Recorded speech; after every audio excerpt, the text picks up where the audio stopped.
آخری چیز ہے، اس کے بعد بھی اگر آنکھ نہیں کھلتی کسی انسان کی تو میں نہیں سمجھتا کہ وہ اپنے گرد اس نے جو یہ فلا تزکوا انفسکم،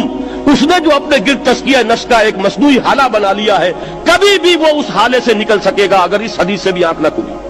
اور وہ حدیث کیا ہے؟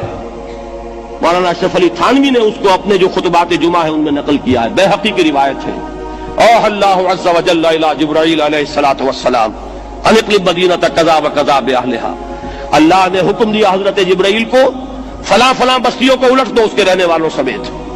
قال فقال، حضور نے فرمایا، اس پر حضرت جبرائیل نے عرض کیا بارگاہ خداوندی میں، ان فیہا عبدک فلانا لم یعصک طرفۃ عین، پروردگار اس بستی کو الٹ دوں،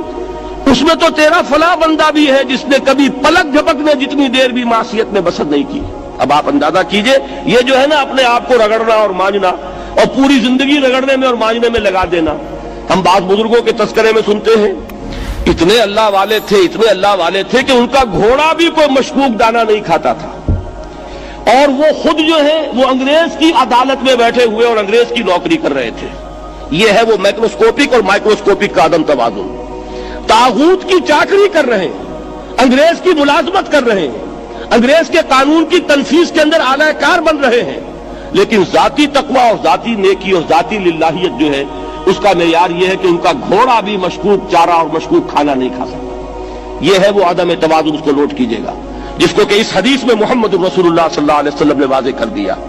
کہ حضرت جبرائیل عرض کرتے ہیں کہ اللہ فلاں بستی کو الٹ دوں، اس میں تو تیرا فلاں بندہ بھی ہے جس نے پلک جھپکنے جتنی دیر بھی معصیت میں بسر نہیں کی۔ ذاتی نیکی کا اب اس سے اونچا کوئی مقام کوئی شخص مجھے اگر بتا سکے تو میں اس کا مرید ہو جاؤں گا۔ اس سے اونچا کوئی مقام ہوگا کہ آنکھ جھپکنے جتنی دیر بھی کسی نے معصیت میں بسر نہیں کی، ذاتی نیکی کی معراج۔ لیکن حکم کیا ہوا بارگاہ خداوندی سے؟ قال فقال، حضور نے فرمایا،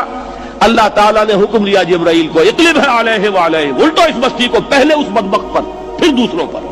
کیوں؟ فإن وجہہ لم یتمار فی ساعۃ قط، اس لیے کہ اس کا چہرہ کبھی میری غیرت میں سرخ نہیں ہوا، اس چہرے کا رنگ نہیں بدلا۔ بے غیرت انسان، بدیاں پھیلتی رہیں، میرے دین کو روندا جاتا رہا، میری شریعت کی دھجیاں بگڑتی رہیں، عوامر کا مذاق اڑایا جاتا رہا، نواہی کے لیے دنیا کے اندر جن چیزوں سے میں نے روکا اس کے لیے فلسفے تراشے گئے، اور یہ لگا رہا مست رکھو ذکر و فکر صبح گاہی میں اسے، یہ سوائے ذاتی اپنے اس اصلاح کے اور ذاتی تقوی کے اور ذاتی نیکی کے اور ذاتی عبادت گزاری کے یہ میدان میں نہیں آیا، اس کا خون نہیں کھولا کبھی، اس کے چہرے کا رنگ متغیر نہیں ہوا، لہذا یہ دوہرا مجرم ہے۔ یہ ہے وہ تصور جو یہاں پر نوٹ کیجئے۔ ہاں، اس کے یہ معنی بھی نہیں ہے کہ نماز بھی نہیں پڑھ رہے، روزہ بھی نہیں رکھ رہے، اقامت دین کے کارکن ہیں، فرض نماز آ گئی ہے وہ چلی جا رہی ہے، جماعت کا کوئی اہتمام نہیں ہے۔ اب یہ دو انتہائیں ہیں، ایک انتہا یہ کہ وہ تزکیہ نفس جو ہے اسی میں وہ رگڑنے اور مانجنے کا عمل جاری ہے،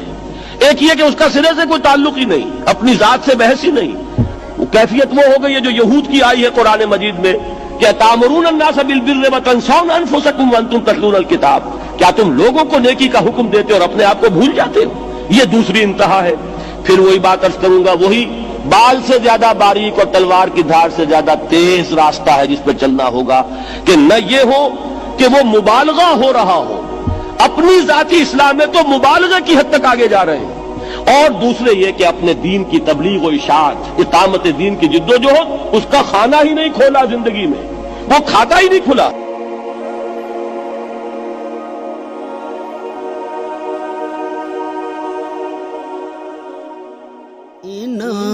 اکھیاں